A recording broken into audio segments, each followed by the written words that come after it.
প্রিয় লিসেনার্স, আপনাদের আরও একবার স্বাগতম জানাচ্ছি। আমি সজল।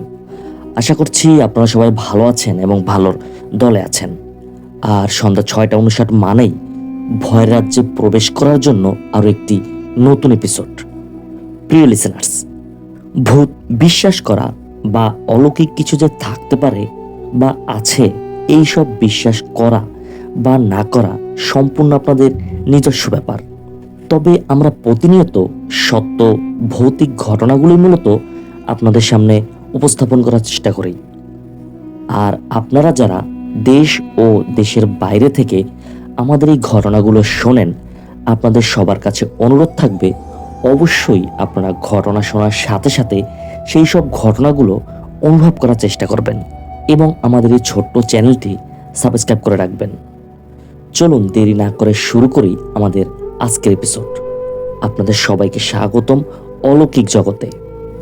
প্রিয় লিসেনার্স, এখন যে ঘটনাটি আমি আপনাদের সাথে শেয়ার করব, এই ঘটনাটি আমাকে লিখে পাঠিয়েছেন মিরাজুল ইসলাম নামের এক ভাই। ঘটনাটি তার জীবনেই ঘটা। তিনি ঘটনার সময়কাল এবং ঘটনার স্থান সম্পর্কে কোনো কিছু লেখেননি। তিনি যেভাবে লিখেছেন আমি ঠিক সেভাবেই আপনাদের পড়ে শোনাচ্ছি। সেদিন ছিল সোমবার রাত আনুমানিক 2:30। এমন সময় আমি একদম গভীর ঘুমে ছিলাম। ঘুমের মধ্যে যখন আমি এক পাশ থেকে আরেক পাশ ঘুরছিলাম, তখন কাটার মতো কিছু একটা আমার হাতে লাগছিল। জিনিসটা এমন ছিল যে নখের স্পর্শ। আমি কয়েকবার হাত নাড়া দিয়েছি, যে খাটের উপরে যদি কিছু থেকে থাকে সেটা যেন পড়ে যায়। এরপর আমি চোখ খুলে জিনিসটা দেখার চেষ্টা করি যে আসলে ওটা কি। যখন আমি চোখ খুলি, আমি দেখলাম মাঝারি সাইজের একটা বিড়াল। কিন্তু ওই বিড়ালটির শরীরে লোমের বদলে ছিল কাটা। মুহূর্তের মধ্যে বিড়ালটি গায়েব হয়ে যায়। আমি চেয়ে দেখি তার চোখ ঝলঝল করছিল। রুমের বাতি জ্বালাতে সর্বোচ্চ আমার 10 সেকেন্ড লাগে, এর মধ্যেই গায়েব হয়ে যায়। আমি মনের ভুল ভেবে আবার শুয়ে পড়ি। কিন্তু ঠিক ঘন্টাখানিক পর আমি এই একই জিনিস আমার মাথার কাছে অনুভব করি। এবারও একই কাহিনী। কথা হচ্ছে, আমার জ্বালানো অফ, রুমের দরজা বন্ধ। আমি থাকি 6 তলাতে। এত উপরে বিড়াল আসবে কিভাবে? আমি ভেবেছি স্বপ্ন, অথচ তখনও আমি জানালা খুলিনি। আমার বাসায় কখনো কোনো বিড়ালও আসতে দেখিনি। এরপর আবার একদিন রাত 1টার দিকের ঘটনা। আমার বাসায় সবাই জলদি ঘুমায়। সেদিন রাত 1টার দিকে আমার বাবা ওঠে চা বানানোর জন্য। বল রাখি, আমার জানালার পাশে যে ফ্ল্যাটটি ছিল সেটা প্রায় 3 মাসের কাছাকাছি খালি পড়ে আছে। তো যাই হোক, আমার বাবা চা বানাচ্ছেন। হঠাৎ করে মনে হলো কোথা থেকে কেউ একজন নূপুর পায়ে ওই দিকে পায়চারি করছে। আমার বাবাও মনের ভুল মনে করে চা বানাতে মনোযোগ দেন। কিন্তু পরক্ষণেই এই শব্দটা আবার শোনা যায়। কিন্তু এবার একজন না, অনেকজন মানুষ একসাথে নূপুর পরে পায়চারি করলে যেমন শব্দ হয়, ঠিক তেমন শব্দ। তখন মনে হচ্ছিল তারা যেন প্রচন্ড ক্ষোভ নিয়ে খুব দ্রুত হাঁটছে। তখন আমার বাবা কি করে, কৌতূহলবশত তার চোখ যায় ওই বন্ধ ফ্ল্যাটের দিকে। তার চোখ যেতেই তিনি দেখেন কিছু ছায়া আকৃতির অবয়ব ওখানে পায়চারি করছে। মুহূর্তেই আমার বাবার শরীর ভার হয়ে আসে। তিনি আমার মাকে কোনোভাবে ডাক দিয়েছেন। এরপর আরেকদিনের ঘটনা, প্রায় মধ্যরাত। হুট করে খেয়াল হলো আমি প্রচুর ঘেমে যাচ্ছি। বাতি বন্ধ, জ্বালানাও বন্ধ। আমি উঠে কিছুক্ষণ রুমে হাঁটাহাঁটি করি। তারপর খুব সিগারেট খেতে ইচ্ছা করে। আমি সিগারেটের প্যাকেটে হাত দিয়ে দেখি সিগারেট নেই। তখন আমি চিন্তা করলাম যে বাজার থেকে সিগারেট নিয়ে আসি। আমার বাসা থেকে বাজারের দূরত্ব প্রায় 10 মিনিটের পথ। আশেপাশের দোকানপাট সব বন্ধ, তাই বাজারেই ভরসা ছিল। আমি দরজা খুলে বের হলাম, নিচে নামছিলাম। আমার ছায়া পড়ছিল পাশের দেয়ালে। ছায়ার দিকে চোখ যেতেই আমার পুরো হৃৎপিণ্ড কিছুক্ষণের জন্য মোচড় দিয়ে উঠল। আমি দেখি আমার ছায়া পড়ছে, মানে আমি যে নিচে নামছি বা দাঁড়িয়ে আছি সিঁড়িতে সেটা দেখা যাচ্ছে। কিন্তু হাতের দিকে চোখ যেতেই দেখি হাতটা বাঁকানো, মানে উল্টো সাইডে বাঁকানো। আমি সেদিকে তাকিয়ে হাতটা মুখের একটু সামনে ধরলাম। আমি দেখি আমার হাত ঠিক আছে। আমি আবার আমার ছায়ার দিকে তাকালাম। আমি তখনও দেখি আমার হাতের তালুর সাইডটা পেছনের দিকে বাঁকানো। প্রচন্ড ভয় পেয়ে বাসায় না গিয়ে নিচের দিকেই আমি তাড়াহুড়ো করে নামি। গেটটা খুললাম, বাইরে এসে দাঁড়ালাম। আমি আশেপাশে কুকুর দেখলাম না, কিন্তু মনে হলো 4 থেকে 5 হাত সামনেই কুকুর কান্না করলে যেমন আর্তনাদ হয়, ঠিক তেমন ধরনের শব্দ শোনা যাচ্ছিল। তখন আমি ওই শব্দের উৎস খুঁজতে লাগি। আশেপাশে বেশ কয়েকবার তাকাই। আমার বাসার সামনেই আরেকটা বাসা। সেই বাসার ভেতর থেকেই যেন কুকুর ডাকার শব্দ আসছিল। ওই বাসাটার চাবিও আমার পকেটেই ছিল। কিছুক্ষণ দাঁড়িয়ে ভাবলাম, কুকুর ঢুকলো কিভাবে, তাও এতগুলো কুকুর। তো যাই হোক, ভাবতে ভাবতে প্রায় ভালো রকমের ভয় তখন আমাকে আঁকড়ে ধরেছে।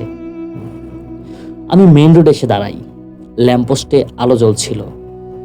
যাই হোক, আমি হাঁটা শুরু করি। আমি দেখি একটা ট্রাক দূর থেকে আসছে। ট্রাক আসার শব্দ শুনতে পেলাম। কিছুটা সান্ত্বনা ফিরে এলো। কয়েক সেকেন্ডের মধ্যেই ওই ট্রাকটি আমাকে ক্রস করে।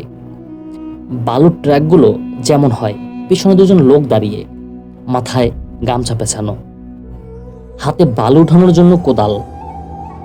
বলে রাখা ভালো, আমি যে রাস্তাটা ছিলাম ওই রাস্তাটা প্রায় 500 থেকে 600 মিটারের মতো সোজা, তারপর বেঁকে গেছে 2 প্রান্তে। রাস্তাটা সোজা হওয়ার কারণে প্রায় পুরো রাস্তাটাই দেখা যায়। যাই হোক, ওই ট্রাকটি ডান দিকে মোড় নিল। আমি দূর থেকেই দেখলাম। এর প্রায় সঙ্গে সঙ্গেই আরেকটি ট্রাক আসার শব্দ পাই। অদ্ভুত ব্যাপার হলো, এই ট্রাকটিও সেম একই ধরনের। একই রকম 2টো লোক দাঁড়িয়ে আছে, মাথায় গামছা পেঁচানো। গায়ের জামাগুলো আমি খেয়াল করিনি আগের বার, এইবার করলাম। বাদামি কালারের গেঞ্জি পরা আর সাদা এবং নীল রঙের ডোরাকাটা লুঙ্গি। তাদের হাতেও একই ধরনের বালু ওঠানোর কোদাল। একইভাবে তারা ধরে আছে। এই ট্রাকটি তার উল্টো পাশে মানে বাম পাশে মোড় নিল। সঙ্গে সঙ্গে আরো একটি ট্রাক, সেম লোক, একই ধরনের লোক, একই ধরনের গেঞ্জি, একই ধরনের লুঙ্গি। এবং সবচেয়ে অদ্ভুত যে ব্যাপারটা এবার ঘটে আমার সাথে, আমি কেন যেন ইচ্ছে করেই তাদের হাতের তালুর দিকে নজর দেই। আমি দেখতে পাই তাদের হাত ঘোরানো উল্টো দিকে। তখন আবারও একটি ট্রাক আমাকে ক্রস করে বামে মোড় নিল। এত দ্রুত ঘটনাগুলো ঘটছিল, আমি কিছু ভাবার সময় পাবার আগেই ট্রাকের শব্দ। আমি প্রায় দৌড়ে পাশের একটি গলিতে ঢুকলাম। আমি সামনে দেখতে পাই একজন সিকিউরিটি গার্ড ঘুমাচ্ছে। আমি ওনাকে গিয়ে মোটামুটি আবছা রকমের ঘটনাগুলো খুলে বলি। তিনি কি করেন, আমাকে বাসার গেটের সামনে নিয়ে আসেন। যখন আমি সিঁড়ি বেয়ে উপরে আসি, তখন আবার খেয়াল করি তার হাতের দিকে। আমি দেখি ঠিক আছে, হাত নরমাল। এবং সবচেয়ে অদ্ভুত বিষয়টি ঘটে যখন আমি রুমে আসি। আমি দেখি আমার সিগারেটের প্যাকেটে 5টার মতো সিগারেট রাখা, অথচ আমি বাসা থেকে বের হবার আগেও প্যাকেট বারবার চেক করেছি, একদম খালিই ছিল। এবং ঘুমানোর আগে আমার প্যাকেটে যে সিগারেট ছিল, এটা তখনই আমার মনে পড়ে। আমার কাছে পরিবেশটা এমন লাগছিল যে এতক্ষণ আমি একটা গুমট অবস্থায় ছিলাম এবং হুট করে আমি নর্মাল জগতে প্রবেশ করেছি। এখানে মনে হতেই পারে হাতের তালু তো উল্টো ঘোরানোই যায়। উল্টো ঘোরানো বলতে আমি কবজির সামনের দিকে অর্থাৎ কবজির নিচের অংশ তালুর একই দিকে বলছি। এরকম কিছু অদ্ভুত ঘটনা আমাদের ওই বাসাটায় ঘটত। আমার বাবার সাথেও কিছু ঘটনা ঘটে, এমনকি আমার মায়ের সাথেও। একদিন আমার মা চুলায় রান্না করছিলেন। তিনি রান্নাবান্নার কাজেই ব্যস্ত ছিলেন। রাত তখন প্রায় 9টা বাজে। আমরা যে যার রুমে ছিলাম। তিনি যখন রান্না করার প্রয়োজনে আমাদের ভাতের যে আলমিরা আছে সেখান থেকে কোনো একটা পাত্র নেয়ার জন্য আবার ঘরে ঢোকেন, তিনি দেখতে পান ঠিক তার মতোই একজন আলমিরার সামনে দাঁড়ানো। এমনকি আমার মা যে পাত্রটি নেয়ার জন্য রুমে ঢুকেছিলেন, তিনি দেখতে পান ওই জিনিসটা ঠিক একই পাত্র নিয়ে রুমের মধ্যে দাঁড়ানো। প্রচন্ড চিৎকারে আমরা মায়ের রুমে দৌড়ে যাই। আমরা মাকে পাই ফ্লোরে অজ্ঞান অবস্থায়। পরবর্তীতে হাসপাতালে নেওয়া হলে তিনি কিছুটা সুস্থ হন। তার কাছ থেকে আমরা ঘটনাটা শুনতে পাই। এর পরে আসি অন্য একদিনের ঘটনায়। আমার বাবা বৃদ্ধ মানুষ। একদিন কোনো একটা কাজে তিনি এক আত্মীয়র বাড়িতে যান। তিনি যখন ঘরে ফিরে আসেন, তিনি এসে দেখতে পান যে আমাদের ফ্ল্যাট তালা দেয়া। তিনি আশেপাশের লোকদের কাছে আমাদের খবর জানতে চান। এই জন্য তিনি আমাদের উপরের ফ্ল্যাটে এবং নিচের ফ্ল্যাটে আমাদের খোঁজ নেয়ার জন্য যান। কিন্তু অদ্ভুতভাবে তিনি দেখতে পান যে সব ফ্ল্যাটগুলো তালা বন্ধ। এমনকি পুরো বিল্ডিং এ যত বাসা ছিল সব বাসায় ছিল তালা বন্ধ। বাবা কিছু বুঝতে পারে না। তিনি নিচে নেমে যান। তিনি নিচে নেমে যা দেখেন, তার কাছে মনে হয় যেন পুরো দুনিয়াটা পাল্টে গিয়েছে। তার কাছে মনে হয় তিনি অচেনা কোনো একটা জগতে চলে গিয়েছেন, যেখানে সবাই তার অপরিচিত। ভবঘুরের মতো আমার বাবা চলতে থাকেন। কি করবেন বা কোথায় যাবেন তিনি কিছুই বুঝে উঠতে পারছিলেন না। বেশ কয়েক ঘন্টা এভাবে যাওয়ার পরে তিনি কিছু বুঝতে না পেরে আবার ফিরে আসেন। তিনি ফিরে এসে দেখেন আমরা ঘরে আছি, সব স্বাভাবিক। আমরা আমাদের বাবাকে দেখতে পাই উস্কো শুষ্ক চুলে। অদ্ভুত একটা চেহারা আমরা দেখতে পাই। আমরা তাকে দেখে খুবই অবাক হই। এর কারণ ছিল আমাদের বাবা 3 দিন পর্যন্ত নিখোঁজ ছিলেন।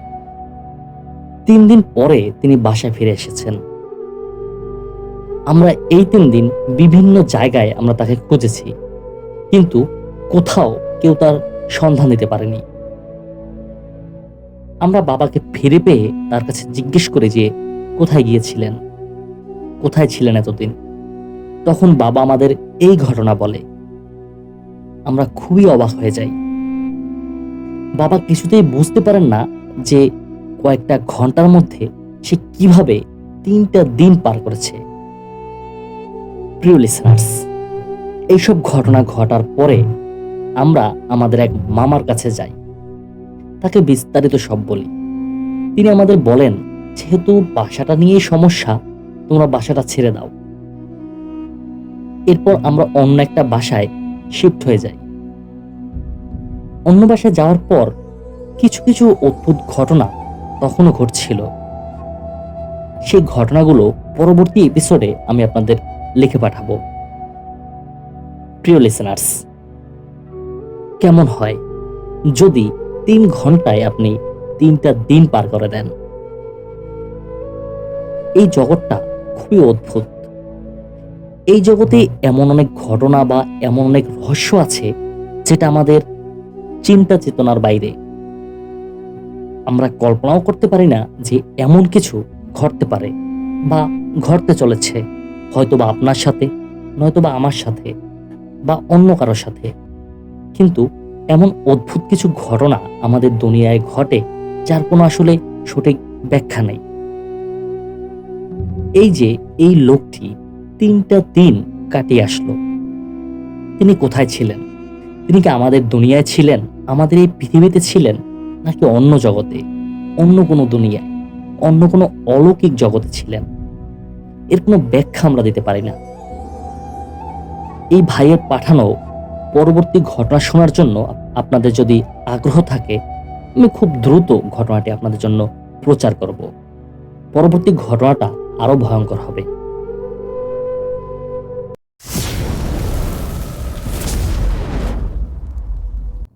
আজকে আমাদেরকে এই ঘটনাটি যিনি পাঠিয়েছেন তার নাম মোহাম্মদ ফরহাদ, সৌদি আরব প্রবাসী। এই ফরহাদ ভাইয়ের সাথেই ঘটে যাওয়া একটি ঘটনা তিনি আমাদের সাথে শেয়ার করেছেন। সেই ঘটনাটি আপনাদের সাথে আমরা শেয়ার করছি ঠিক তার মতো করেই, তিনি যেভাবে পাঠিয়েছেন এবং তার সাথে যেভাবে ঘটনাটি ঘটেছে আমরা তার আঙ্গিকেই আপনাদের সাথে ঘটনাটি তুলে ধরছি। শুরু করছি ঘটনাটি। আমি সৌদিতে আসার পর প্রথমে কিছুদিন রিয়াদে ছিলাম, মানে ফরহাদ ভাই রিয়াদে ছিলেন। পরে মালিকের সাথে প্রত্যন্ত গ্রাম অঞ্চলে চলে যাই। রিয়াদ থেকে বের হয়ে ওই গ্রাম অঞ্চলে যেতে 100 কিলোমিটার পথ পাড়ি দেওয়ার পর শুরু হয় ধুধু মরুভূমি। আরও কিছু দূর চলার পর চোখে পড়ে দুধারে পাহাড়, মাঝখানে রাস্তা।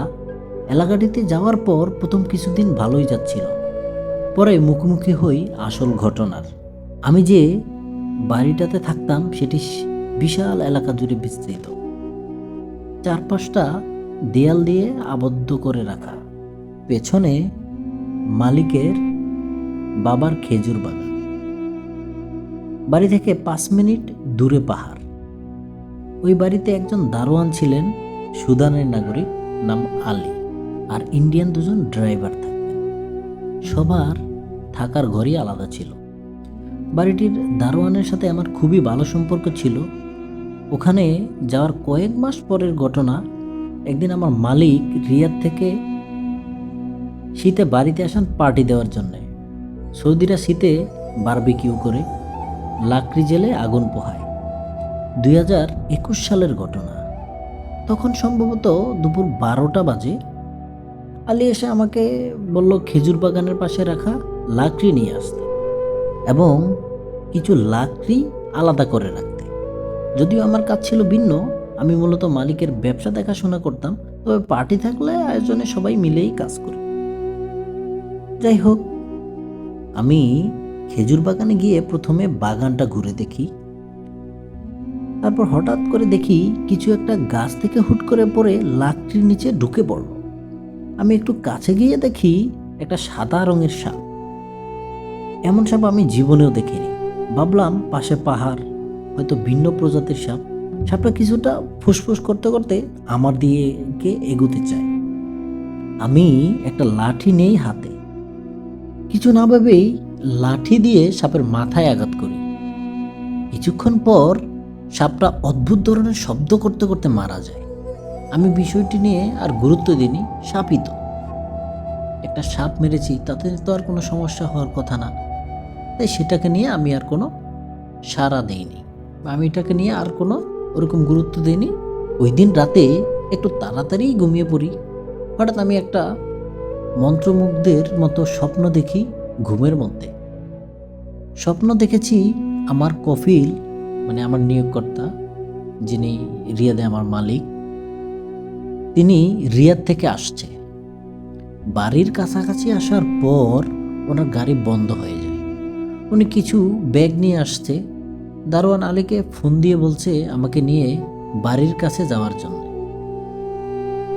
আলী এসে আমার দরজায় নক করছে। আমি ঘুমাচ্ছি। স্বপ্ন দেখতে দেখতেই আমার কানে সত্যি দরজা কড়া নাড়া আর আলীর কণ্ঠ ভেসে এলো। আলী যা জানালো তাতে অবাকই হলাম। একটু আগে স্বপ্নে যেটা দেখছিলাম সেটাই বাস্তবে ঘটছে। আমি তাড়াতাড়ি উঠে কোনো রকম কাপড় পরে দরজা খুলে আলীর সাথে রওনা দিই। কিন্তু তখনও আমি ঠিক বুঝতে পারিনি যে স্বপ্ন নাকি বাস্তবে আছি। স্বপ্নটা এতই জীবন্ত ছিল যে আলীর কড়া নাড়ার সাথে এক হয়ে গিয়েছে। তো আলীর পেছনে পেছনে হাঁটতে হাঁটতে আনুমানিক 10 মিনিট পরে সত্যি দেখছি আমার কফিল দাঁড়ানো, কিন্তু আমি গাড়ি দেখছি না। ভাবলাম গাড়ি হয়তো গ্যারেজে কিংবা অন্য কোথাও ঠিক করতে নিয়ে গিয়েছে। আর তাছাড়া আলীর সাথে বের হওয়ার পর থেকেই আমার চিন্তা ভাবনা কেন জানি একটা মোহের ঘুরে আটকে গিয়েছিল। যাক, দেখতে পেলাম কফিলের হাতে একটা সাদা ব্যাগ, কিছুটা বস্তার মতোই। আমি সালাম দিলাম, উত্তরও দিল। আমাকে বলল ব্যাগটা নিতে। আমি হাতে নিলাম। আমাকে নিষেধ করে বলল মাথায় নিতে। আমি তাই করলাম। তারপর বলল আমার পেছনে পেছনে হাঁটো। কফিল সামনে, আলী পিছনে, আর আমি মাঝখানে। এভাবেই হাঁটছি। কিছু দূর যাওয়ার পর কপিলকে দেখি বাড়ির রাস্তায় না গিয়ে পাহাড়ের দিকে হাঁটছে। আমিও সঙ্গে হাঁটা শুরু করলাম। 20-22 কদম হাঁটার পর আমি জিজ্ঞেস করলাম, মালিক এদিকে কেন যাচ্ছেন? উনি আমাকে বললেন, কেন, কি হয়েছে, ভয় পাচ্ছ নাকি? আমি বললাম, না, আমি ব্যাগটা মাথায় নিয়েই হাঁটছি। মনে হচ্ছিল ব্যাগটার ওজন 30-35 কেজির মতো হবে। হাঁটতে হাঁটতে পাহাড়ের কাছে গেলাম। এরপর আমাকে আদেশ দেওয়া হলো পাহাড়ে উঠতে। অবাক করা ব্যাপার, পাহাড়ের নিচ থেকে উপরে উঠতে কমপক্ষে 40 থেকে 50 মিনিট লাগার কথা, সেই পাহাড় আমরা 1 মিনিটের মধ্যেই উঠে গেলাম। ঠিক তখনই প্রথমবারের মতো আমার হৃদয়টা ভয়ে কেঁপে উঠল, শরীরটা ভারী হয়ে উঠল। অন্ধকারাচ্ছন্ন চারপাশ, শুধু যে পথ দিয়ে হাঁটি সেটুকুই আলোকিত দেখা যায়। আয়াতুল কুরসি পড়া শুরু করলাম মনে মনে। ততক্ষণে আমি বুঝতে পেরেছি স্বাভাবিক কিছু ঘটছে না। আমার পাশের দুজনও স্বাভাবিক কেউ নয়। চিন্তা শুরু হলো, আমি মরুর উঁচু পাহাড় থেকে নিচে নামবো কিভাবে? নানান চিন্তা মাথায় ঘুরপাক খাচ্ছে। কিন্তু ফিরে যাওয়ার তো কোনো উপায়ও জানা নেই আমার কাছে, সৃষ্টিকর্তার সাহায্য ছাড়া। অবশ হয়ে যাচ্ছি আমি। কিন্তু প্রশ্ন জাগল মনে, এগুলো অস্বাভাবিক হলে আমার মাথায় কি তাহলে? ভাবতেই আলী পেছন থেকে বলে উঠল, কি ভয় পাচ্ছ নাকি? সামনে হাঁটো আর অল্প। আমি হাঁটতে লাগলাম। একটু হাঁটার পর দেখি অদ্ভুত এক বাড়ি, যা কোনোদিন আমি চোখে কিংবা অনলাইন মিডিয়ায়ও দেখিনি। আরও দেখলাম কতগুলো আলখেল্লা পরা লোক সমবেত হয়ে আছে, বাচ্চা, বৃদ্ধ, অনেক বয়সের লোক। বাড়িটির ভেতর থেকে নারী কণ্ঠের কান্নার শব্দ ভেসে আসছে। আমি নির্বাক দাঁড়িয়ে আমার কফিলের দিকে মাথায় ব্যাগ নিয়ে তাকাচ্ছি। এবার দেখি আমার কফিলের চেহারার মানুষটা, এমনকি আলীর চেহারাটাও পাল্টে গেছে। আমাকে আদেশ করা হলো মাথার ব্যাগ নামাতে। আমি নামালাম।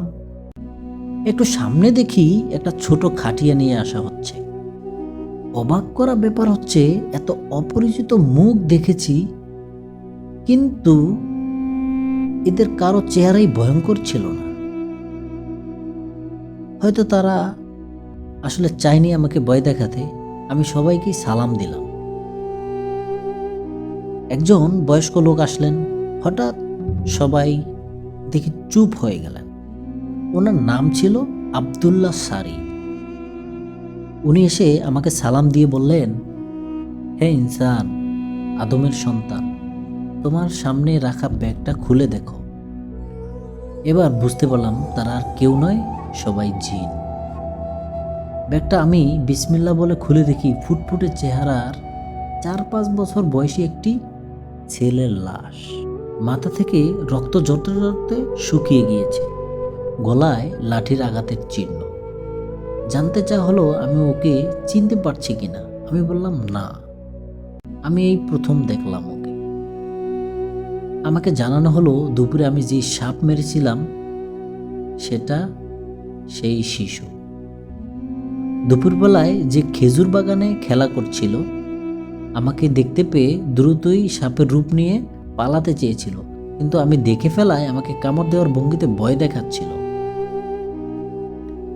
আমি বুঝতে পারলাম, আমি উপস্থিত সকলের কাছে ক্ষমা চাইলাম। তখন কিছু জিন বলল ওকে ক্ষমা করা যাবে না। কেউ আবার বলল ও আদম সন্তান, বুঝতে পারেনি। এ নিয়ে কথা কাটাকাটি হচ্ছিল। এক পর্যায়ে সিদ্ধান্ত হলো আমাকে ওর গোসল করাতে হবে এবং কবরে মাটি দিতে হবে। এছাড়া 7 রাত ওর কবরে এসে একটা গাছে পানি দিতে হবে এবং ওর জন্য সৃষ্টিকর্তার কাছে দোয়া করতে হবে, তাহলে ওরা আমাকে মুক্তি দেবে। আমি অনেকটাই স্বাভাবিকভাবে ব্যাপারগুলো দেখছিলাম, কারণ তখনও পর্যন্ত আমি ভয়ঙ্কর অবয়ব কিংবা ভয়ঙ্কর কোনো জিনদের চেহারা দেখতে পাইনি।